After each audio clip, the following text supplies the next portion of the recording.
I definitely wanted to touch on Lil Tjay. Okay, so I'll give you just what I've heard. Um, Lil Tjay, from what I've heard, is very fortunate. I think there was preliminary thoughts of him being paralyzed. There was preliminary thoughts of him not being able to speak again. There was preliminary talks of him not being able to be that respondent, and there's still ongoing concerns that he might have nerve damage. He was shot multiple times in the chest. Um, I still won't confirm how many times he was actually shot. From what I heard, there was almost pretty much an entire clip fired. He was hit multiple times, but I've heard kind of like different reports about how many times he was hit. One thing hasn't been conflicting. He got hit in the chest mostly, chest, neck. So neck and chest.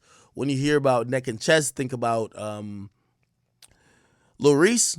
Lil Reese was hit in the neck after some guy tried to really kill him with like a machine gun, and his voice has never really sounded the same. He's gotten back some, depth to the voice, but his voice still suffers from that. From what we're hearing about Lil Tjay, it appears he will get to a full recovery. It's going to take some time, but he should get to a full recovery. What does that mean? Not too sure about how it's going to look in terms of scar tissue and just like full body movement, over time.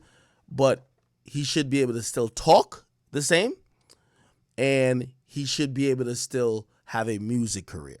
Okay. Now, obviously, that's at the back burner of him living. It appears he will survive.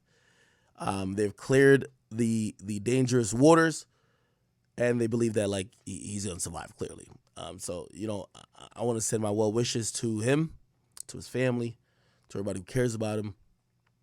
There's a lot of people talking about who the shooter is. I've heard it all. I've seen it all. I know it all. I would just say at this point, I won't speak about it. Just because I feel like, lumping or tying other people into the situation. And I kind of know the gist of the story at this point. But tying in other people to the situation, I feel is unfair. The person who did shoot him is in custody, is faced with murder. I've heard that, I don't know if it's officially dropped yet, but the guys with Lil Tjay who did get charged with a gun possession, I hear that the DA will not be pursuing that charge at all. So, they did get, the cops had to arrest him, but the DA won't be trying to charge him. So, this is what it is. I just think it's a fucked up situation.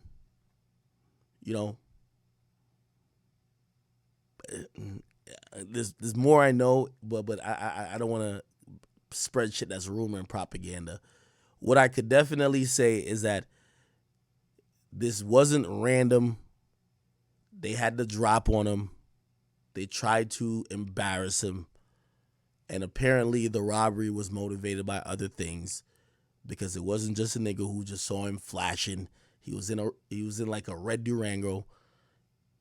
It was a nigga who knew that's TJ. Go take his shit because we think he pussy. And yeah, more than getting a chain, it was embarrassing them. If a nigga took your chain on some shit, you know how shit is. I don't want to speak more about it because I don't even think that shit was sanctioned by anybody else. I think that nigga just had a drop on somebody and thought he was trying to make a move. Unfortunately, this led up to the shooting. Okay? Yeah. Prayers for TJ. Somebody says, what's going on with, I got some interviews coming. I got something coming down the line. Might have, well, first of all, I'll talk about all the interviews. I got